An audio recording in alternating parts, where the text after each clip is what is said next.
Something that we're going to talk about now very shortly is the basics of the scientific method. At UMR, we are offering another course, the Philosophy of Science, and I encourage you to take that course so that you can understand the intricacies of the scientific method and what we consider uh, a law, what do we consider a robust theory, etc. That's in here we will just go over it for a couple of slides, but I think it's important to remind ourselves what the basics of the scientific method are, because we will keep using this method throughout the course, and actually so that you realize that that's how your mind works.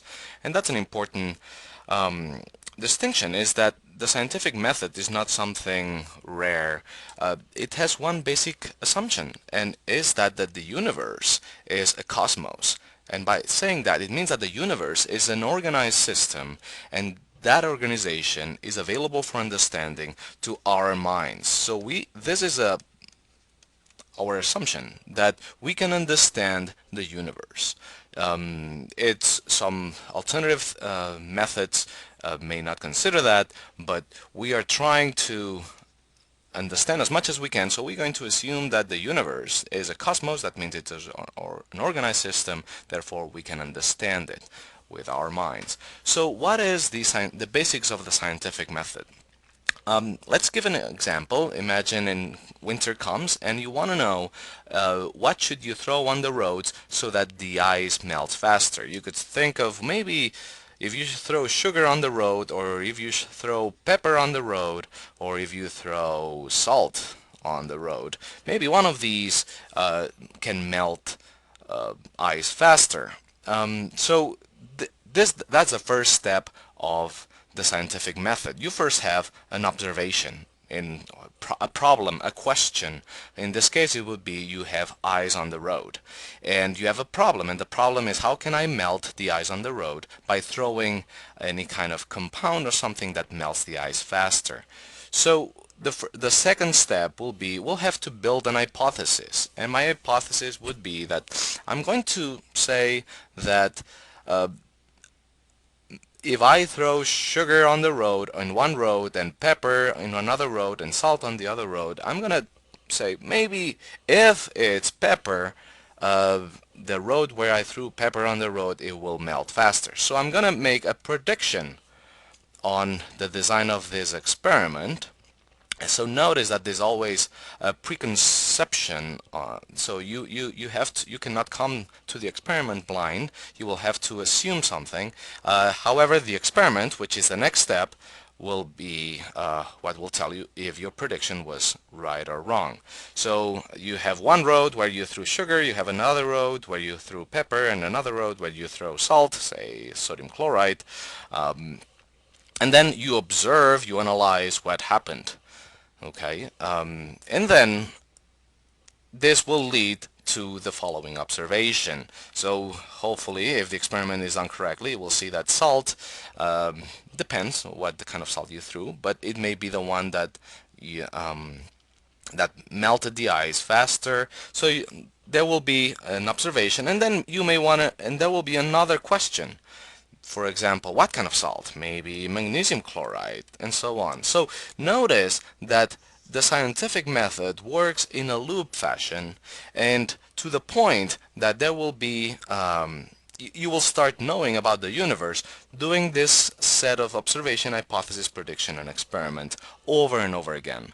There's no way that you can know everything about the universe, or in this case about the cosmos, without this iterative process. At some point, you may learn, in our case, you may learn what is the factor that makes salts melt the ice. And this, after several loops, several iterations of the scientific method, you will come up with a theory. A theory is a set of explanations that makes us understand how the experiment works. Okay, so notice that once the move from this more initial cycle into this one, in which you have a theory, prediction, experiment, is the same. So there is nothing that tells you, all right, now we have a very robust theory. You can have less robust theories because they have not been supported enough by a lot of experiments, or you can have a lot of theories that or you can have a very robust theory, excuse me, that support a lot of experiments. All right. So that's what a theory is. It's a mechanism. It's an explanation, and this is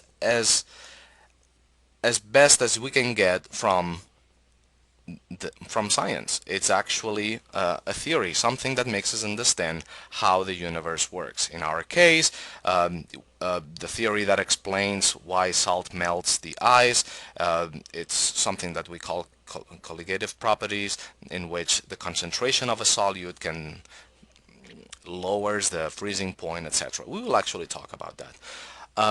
A specific case is when you have a scientific law. And a scientific law is typically a mathematical principle. In this case, when we're talking about melting of ice because of you threw something on it, like a solute, there is an actually there's a constant and there is a concentration of the salt that you threw it. So the higher the concentration, the higher the decrease in the freezing point. Let me put here, freezing point. This is a scientific law. And the difference is that the scientific law may tell you a quantitative relationship, but does not tell you how it works. That's what the theory will tell you, the mechanism. In the theory, you can say that there's some intermolecular interactions between the salt and the ice that makes it freeze at a lower temperature, etc. Okay, so both theory and law, scientific laws complement each other, and no theory or no law is inferior to the other. They just answer different kinds of questions. So let's just practice a little bit. Oh yeah, just making sure that this cycle never ends, okay? This cycle of theory, prediction, experiment never ends. So I want to make sure that that you understand that there is no absolute truth in science.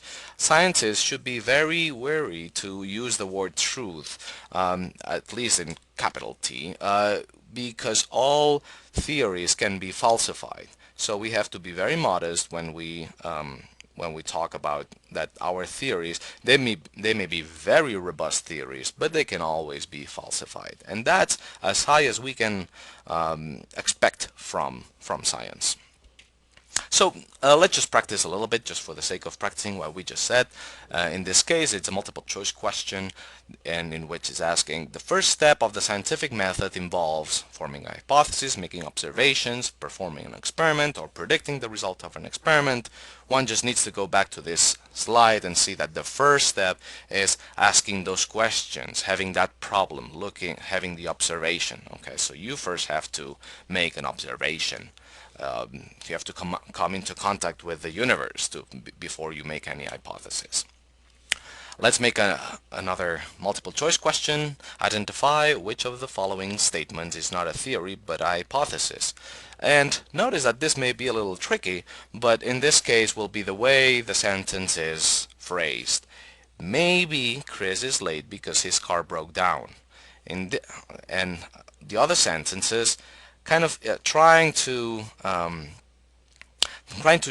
show an explanation for A, B, and C are trying to provide some evidence or some explanation.